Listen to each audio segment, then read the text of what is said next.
Todo mundo sonha em morar em Marte ou explorar luas distantes. Então, por que a gente ainda não construiu colônias por lá? A resposta é simples: distância e velocidade. O espaço é muito maior do que parece nos filmes.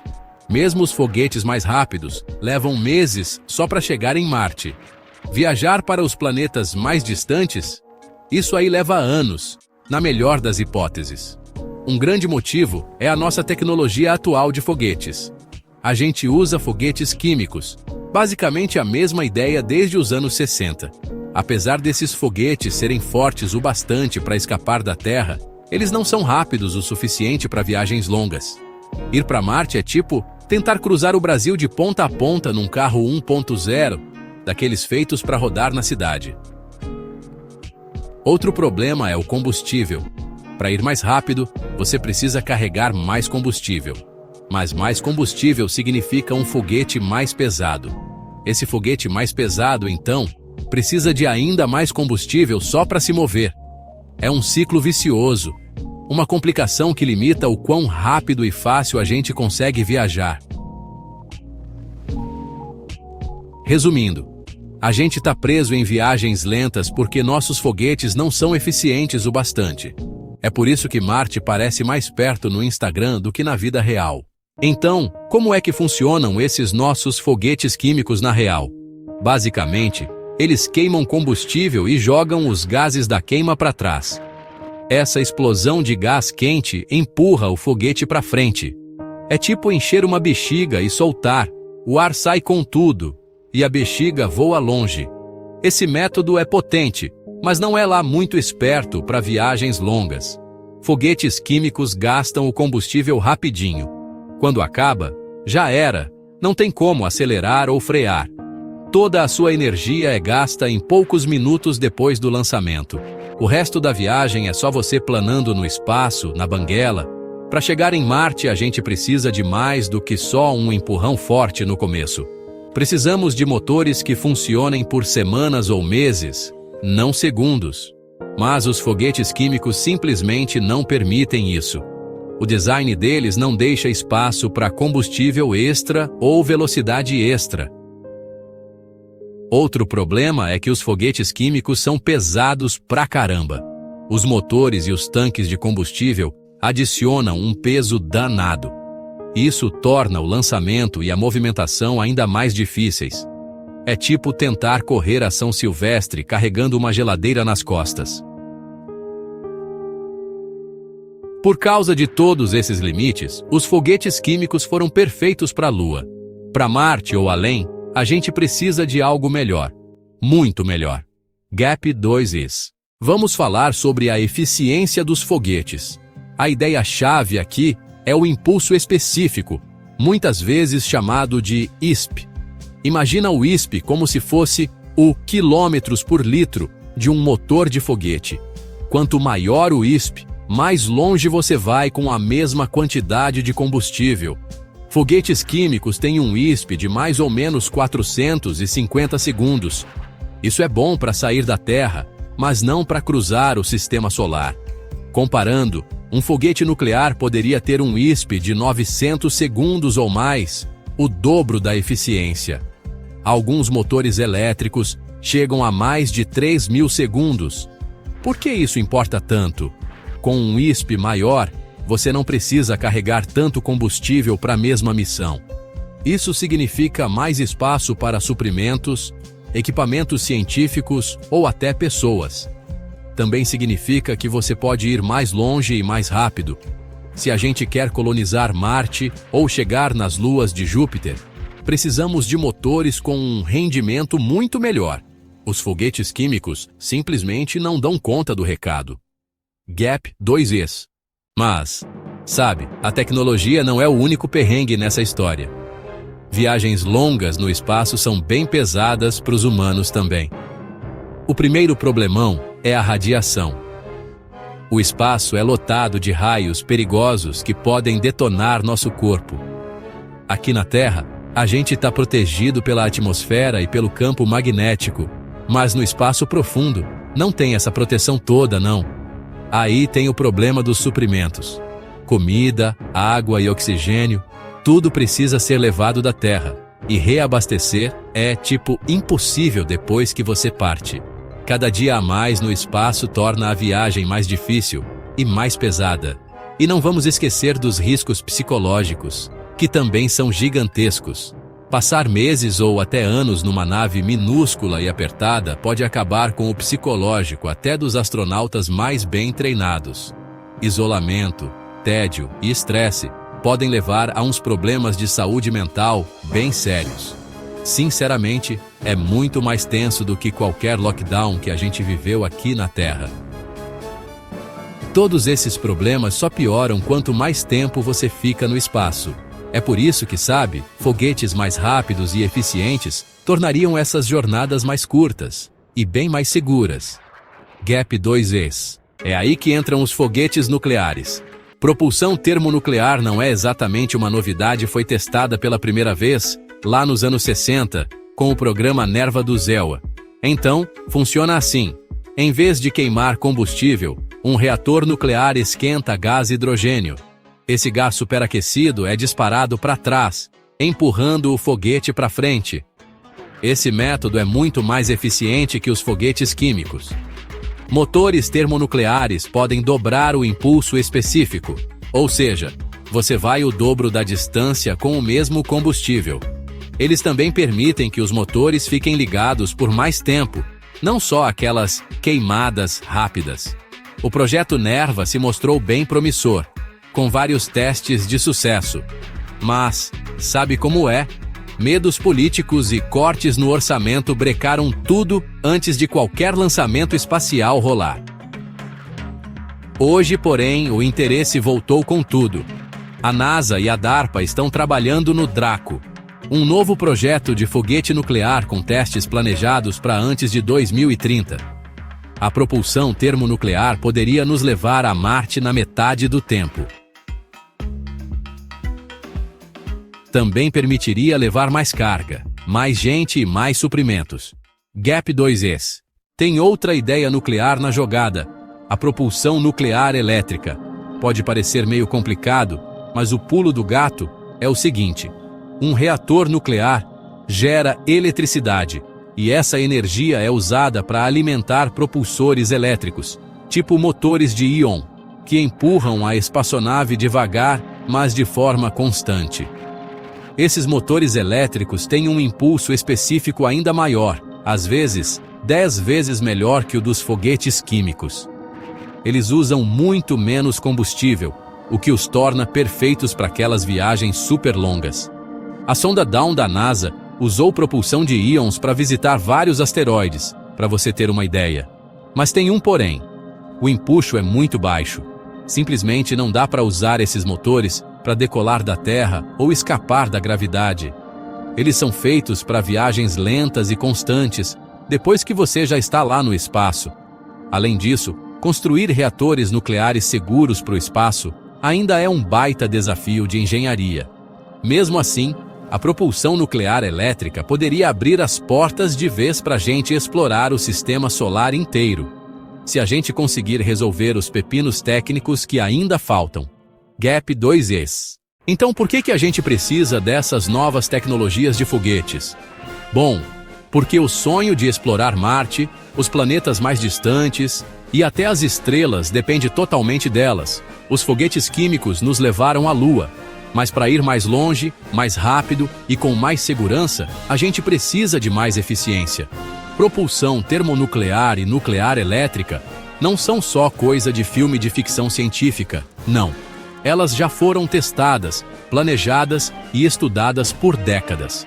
Projetos como o Nerva e o novo Draco mostram que a gente está mais perto do que nunca de uma virada de chave. Com essas tecnologias, mundos inteiramente novos se tornam possíveis. Viagens que antes levavam anos poderiam levar só alguns meses. Os astronautas poderiam viajar com mais segurança, mais suprimentos e, sinceramente, com mais esperança.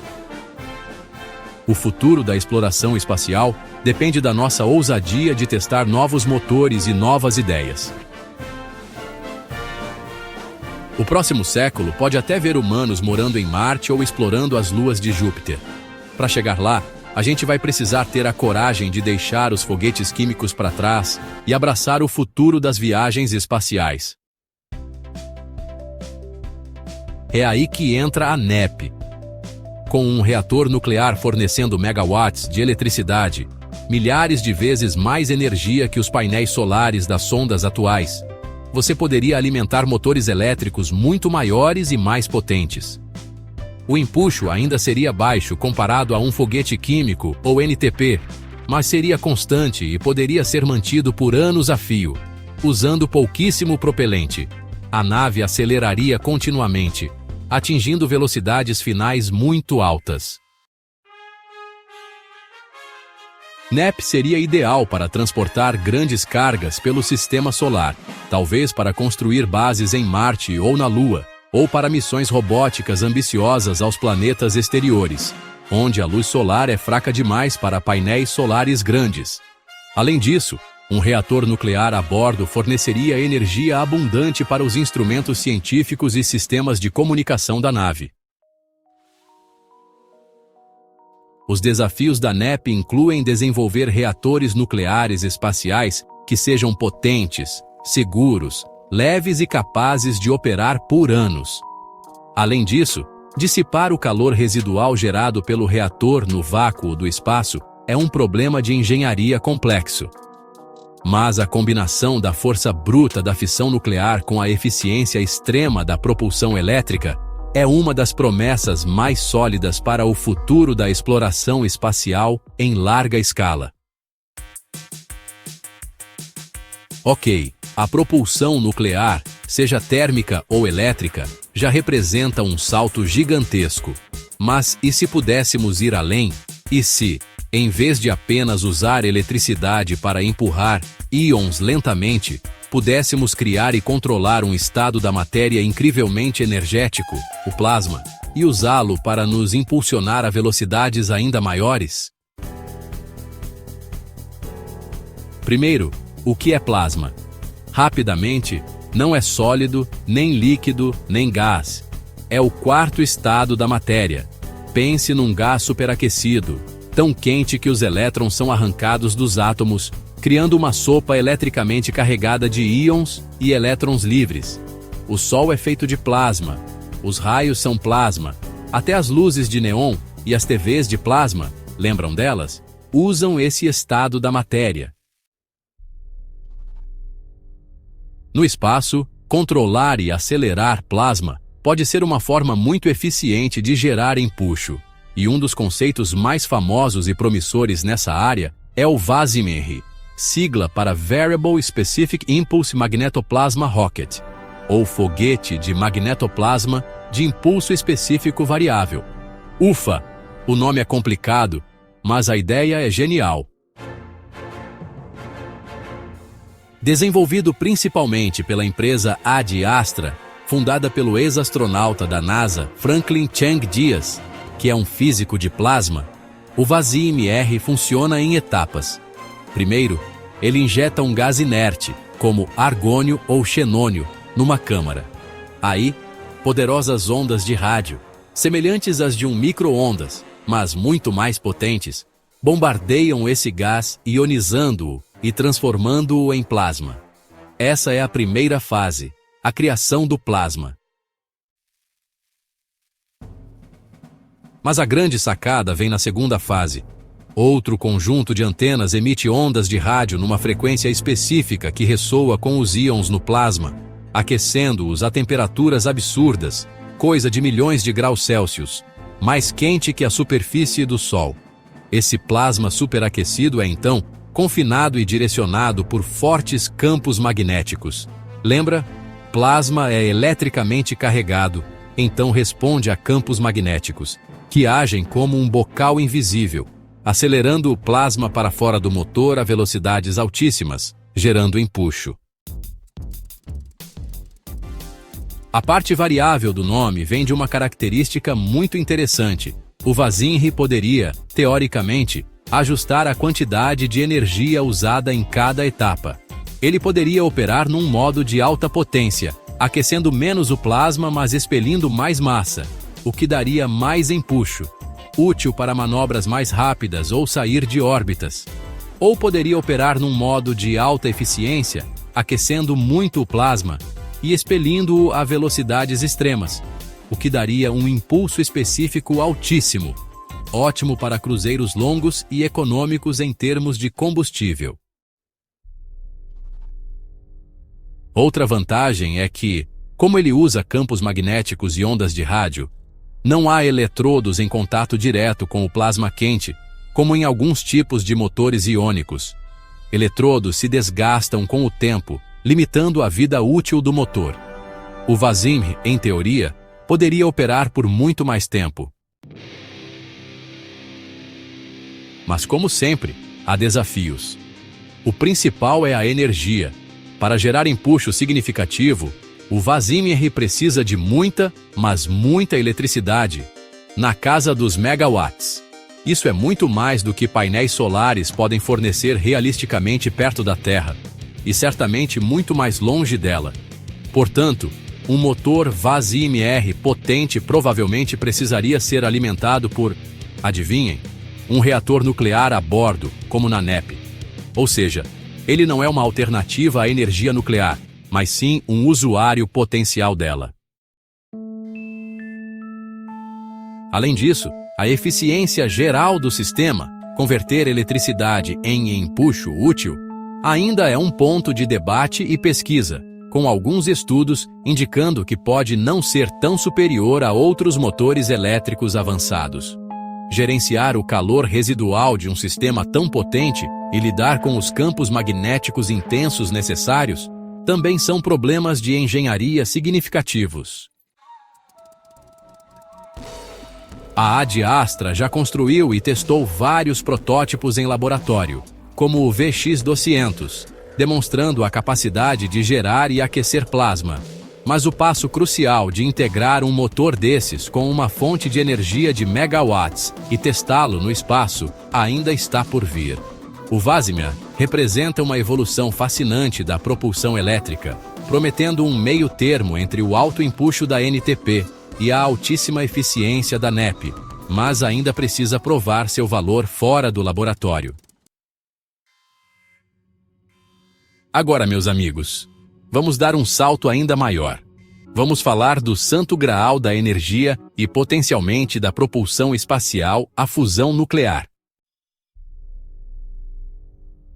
Se a fissão nuclear, usada na NTP e NEP, libera energia quebrando átomos pesados, a fusão faz o oposto.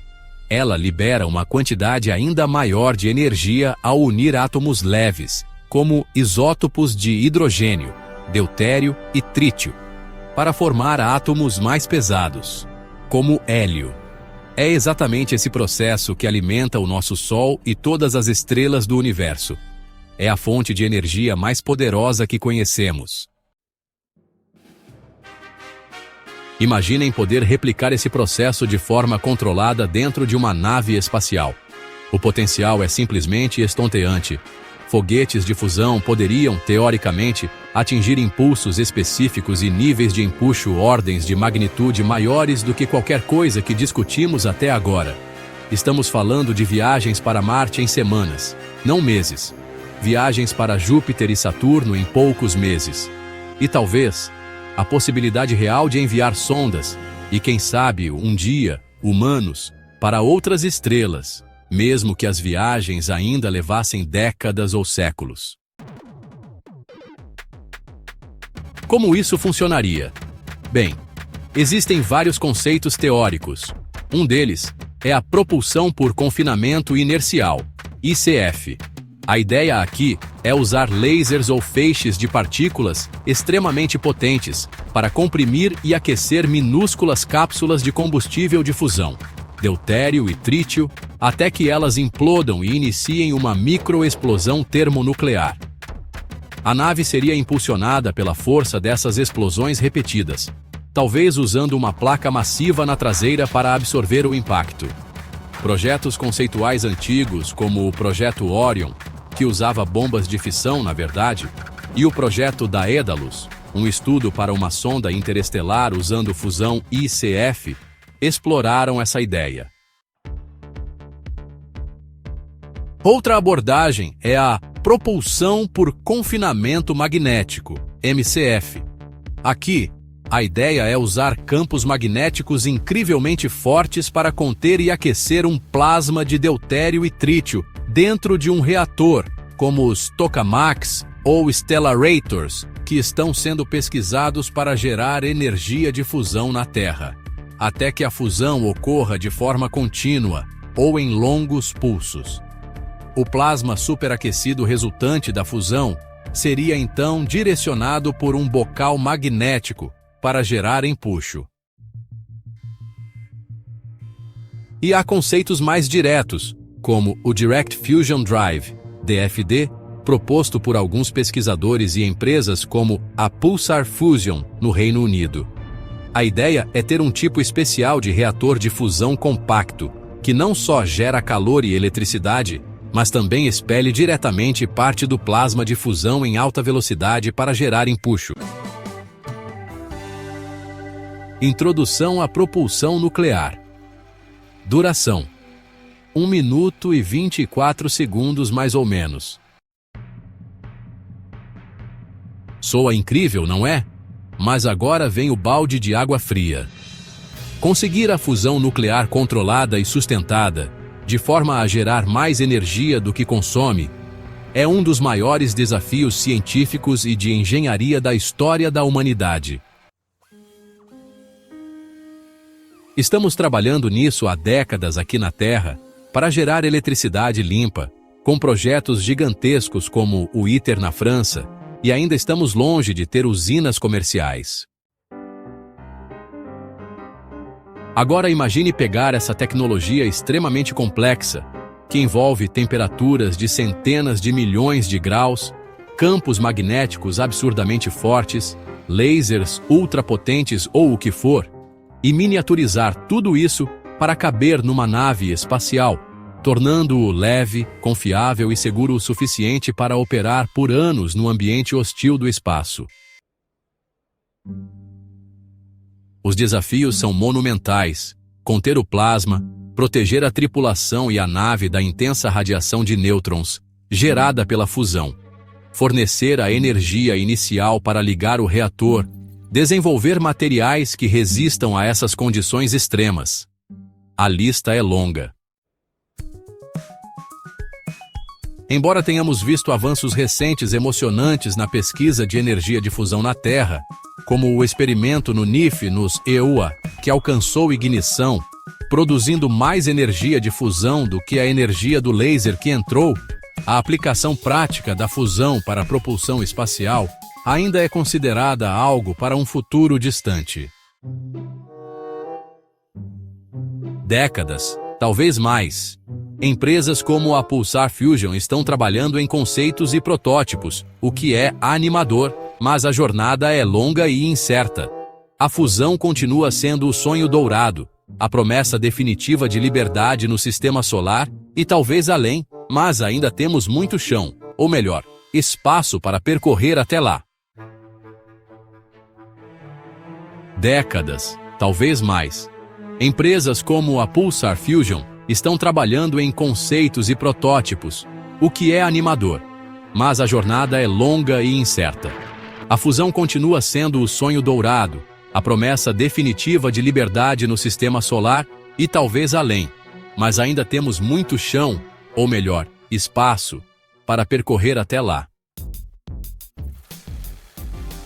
Muito bem, exploradores, viajamos pelos reinos do nuclear, do plasma e da fusão.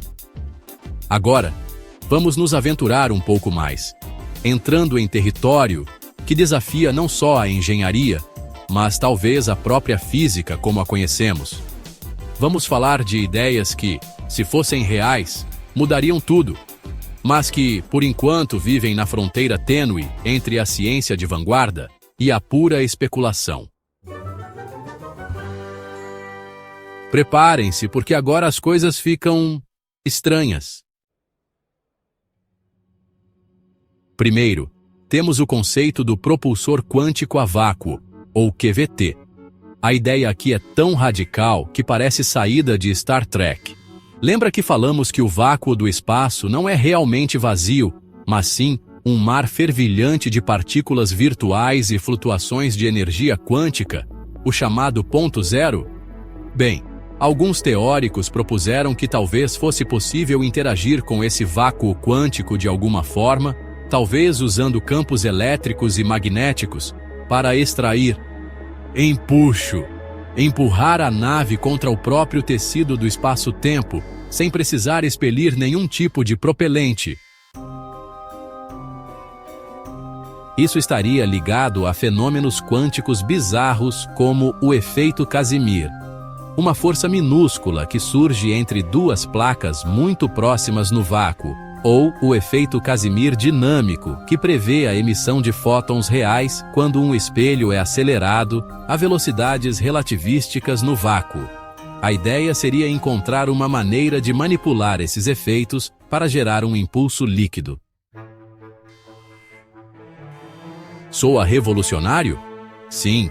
Plausível? Aí é que a coisa complica. A grande maioria da comunidade científica é extremamente cética em relação ao QVT. Primeiro, porque as forças conhecidas do efeito Casimir são minúsculas e não parecem úteis para a propulsão. Segundo, e mais importante, a ideia de gerar empuxo sem expelir massa parece violar uma das leis mais fundamentais da física, a conservação do momento linear, a terceira lei de Newton, ação e reação. Para você ir para frente, algo tem que ir para trás. Empurrar contra o vácuo exigiria uma nova física, uma compreensão muito mais profunda e talvez completamente diferente da natureza do vácuo quântico. Relacionado a isso, temos o infame EM Drive.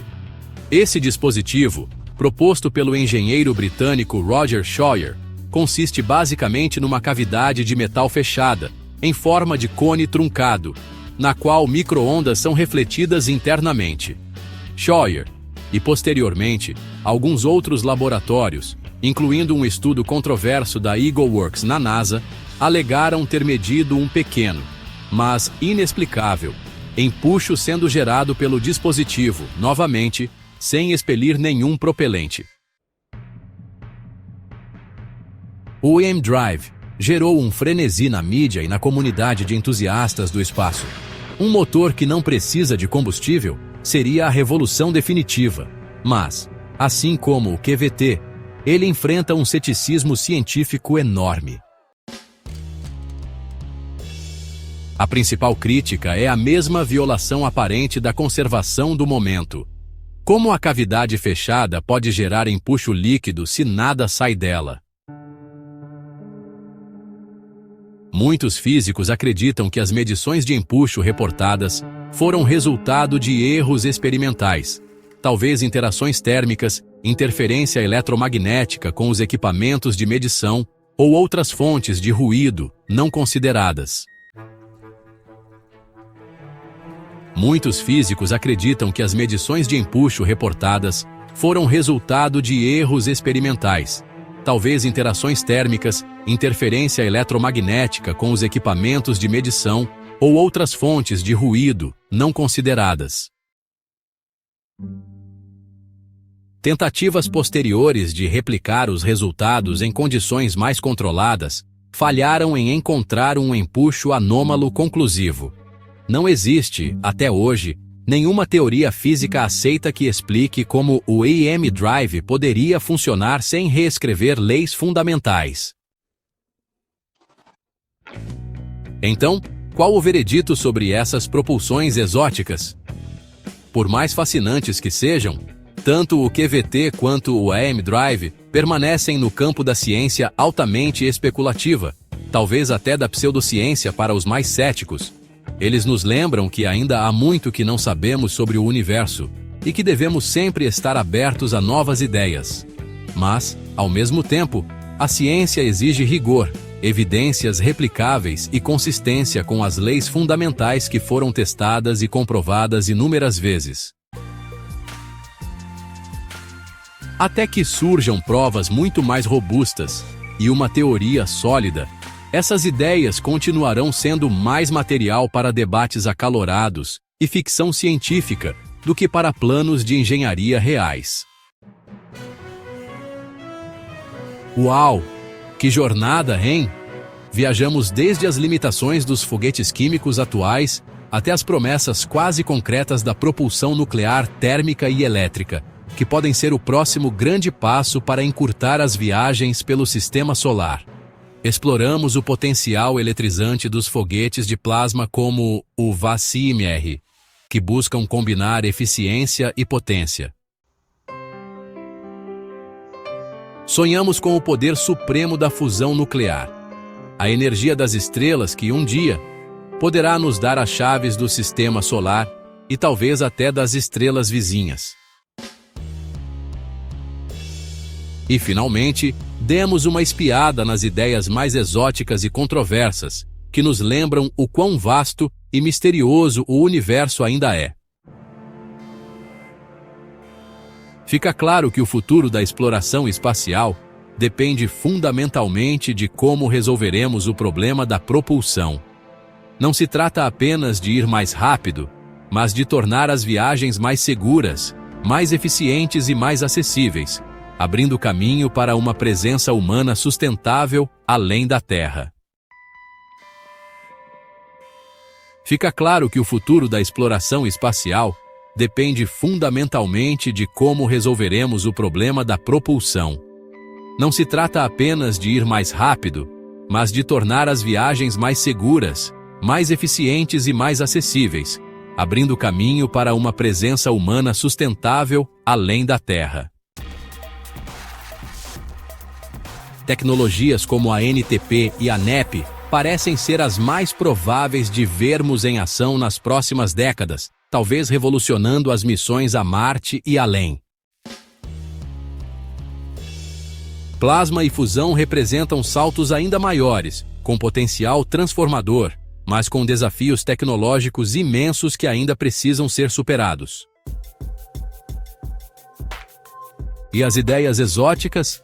Bem, elas nos mantêm curiosos e nos forçam a questionar os limites do nosso conhecimento. O caminho é longo, cheio de desafios científicos e de engenharia, mas a busca por motores mais rápidos e eficientes é incessante, porque no fundo, a vontade de explorar, de ir mais longe, de descobrir o que existe além do horizonte, está na nossa natureza. E aí, gostou dessa viagem pela física de foguetes do futuro? Se essa exploração pelas tecnologias que podem nos levar às estrelas te empolgou, então faz um favor pra gente. Deixa aquele like caprichado aqui embaixo. Isso ajuda demais o canal a continuar trazendo conteúdo como este para você. E aí, gostou dessa viagem pela física de foguetes do futuro?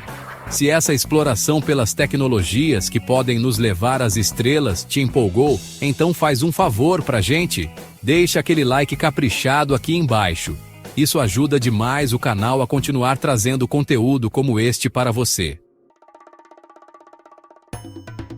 E se você ainda não faz parte da nossa tripulação de exploradores espaciais, clica aí no botão de inscrever-se e ativa o sininho, para não perder nenhuma das nossas próximas jornadas pelas fronteiras da ciência e da tecnologia. Agora eu quero saber de você. Qual dessas tecnologias de propulsão mais te deixou de queixo caído? Qual você acha que veremos funcionando primeiro? Ou qual delas parece pura loucura? Deixa sua opinião aqui nos comentários. Vamos conversar. E já que estamos falando de chegar mais rápido a outros mundos, que tal descobrir como seria realmente viver em Marte? Os desafios, as tecnologias necessárias, o dia a dia de um colonizador marciano. Se ficou curioso, clica neste vídeo que está aparecendo aqui na tela. Muito obrigado por assistir até aqui, pessoal. Foi incrível compartilhar essa exploração com vocês. Continuem curiosos, continuem olhando para cima e a gente se vê na nossa próxima aventura espacial. Até lá e adiante!